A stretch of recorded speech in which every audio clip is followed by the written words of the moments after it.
السماء جلالا، فأزيد أسراب الغيوم جمالا، وألون الدنيا بأجمل بسمة، وأكون للخير العميم مثالا.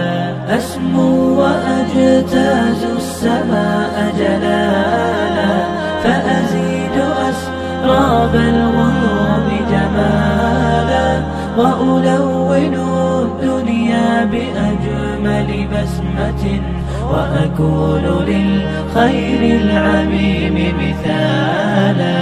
وأراقب الرحمن جل جلاله، وتقدست أسماؤه وتعالى، وأكون للوطن الحبيب مشيعا.